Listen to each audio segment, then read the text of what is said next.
Почитувани, гласот за Стево Пендаровски е глас за Зоран Заев.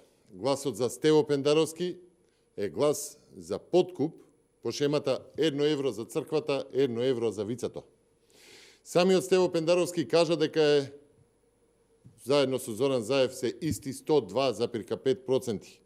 Тоа значи дека се исти и во криминалот. Да се подсетиме како Зоран Заев бараше подкуп за да изврши легализација на објект, нешто што му е обврска согласно закон. Но наместо како што е пропишано, Заев бараше по 2 евра од квадрат мито. Но не е само тој што земал во овој случај, туку и кажува дека мито плаќале сите, па ги реди и Мирчо, и Ването, и другите струмички бизнисмени, кои очигледно му се познати на соговорникот. Па да го погледнеме видеото. Не сум плюнал никаде, тек што сум дадел збор. Значи, никаде не сум плюнал. Така да завршам работа однапред, мислам што да преземам. Они како заврши работа? Сакам да ме интересира, ти кажах ти тука, на мене секој евро 100.000. Да ти кажам како. 1 евро на црквата и 1 евро од квадрат ми донесе. На мене. Директно тоа се. Едното евро е там, а другото как ќе го платам? И тоа треба да знам.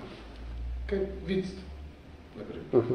Добро. Кај виците. Могу тоа, се знаат, менувачница. Не, дека да знам, сад треба, нели имало пред мене как се вршиле, как е терко, така чуете да. Добро. Ова е срамно и недозволиво. Ова е еклатантен доказ за криминал. Зоран Заев на видеово се однесува како колумбиски наркобос, а не како политичар кој што треба да биде во служба на граѓаните. И покрај ваквиот ноторен доказ, Заев е ослободен од обвинение од страна на кацарска судството и на русковско обвинителството. Епа, почитувани, Пендаровски е ист како Заев. Тоа значи дека се е исти и во криминалот. Гласот за Пендаровски е глас за Заев.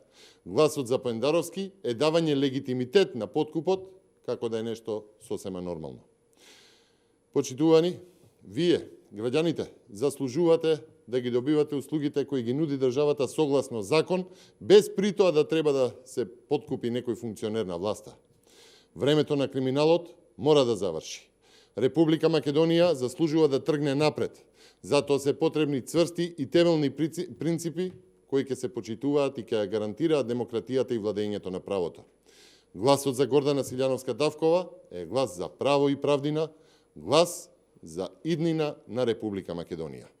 Ви благодарам на вниманието. Повелете со прашање. Јас имам прашање. Повелете. Поведено со вчерашната седница на антикорупцијска, која што покрена 2 кривични пријави против градоначалникот на Шепи Гадри Папа и подолот на исплатени на субвенции за озвање.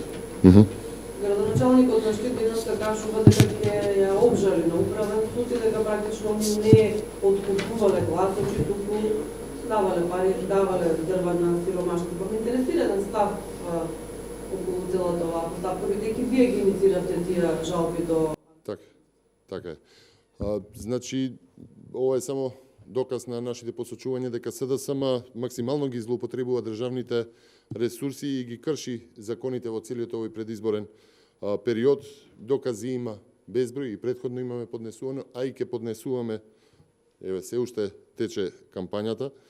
Сведоци за ваквото делување сте и вие медиумите, сведоци се и сета домашна и меѓународна јавност.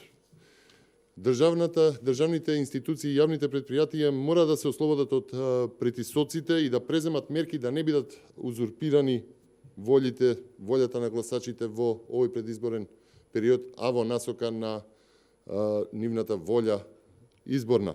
Па, освен овие примери, кои што антикорупционерите одлучија да ги отворат, постојат, реков, и низа други еклатантни примери на кршење на законите. Државната комисија за спречување на корупцијата мора да преземе одлучни акции и санкционирање на незаконитоста, токму водени од принципот на законитост.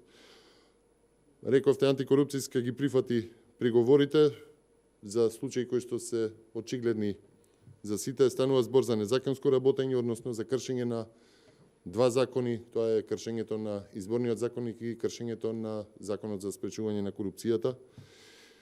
Недозволиви криминогени делувања како што рековте, поделба на дрва во Штип, каде се вклучени повеќе државни и јавни предпријатија заедно со штипската самоуправа. Потоа делување кон земјоделците. Морам да појаснам дека субвенциите требаше да бидат исплатени во февруари, најдоцна март, согласно оној роковник за исплаќање на земјоделците, како што го велат и календар за субвенции, а не среде април, а не среде кампања исплатата, односно обештетувањето на лозарите. Тоа е преземен долг кој што не е дел од редовна исплата, туку вонредна исплата. Видете, се знаеше дека следуваат избори и дека е предизборен период и направена е малверзација токму во часови, токму во насока на исплата на пари во предизборен период. Постои интенција тука, очигледна е на сите. Сметаме дека јавното обвинителство ќе има полни раце работа во овој период. Антикорупционерите се одважија, ги прифатија приговорите, ќе продолжат и понатаму. Очекуваме и обвинителите да се одважат и да го надминат притисокот очигледен врз нив, бидејќи претходно поднесувавме до јавното обвинителство за слични примери поднесоци, меѓутоа се уште нема никаков резултат, нема никакво известување од таму.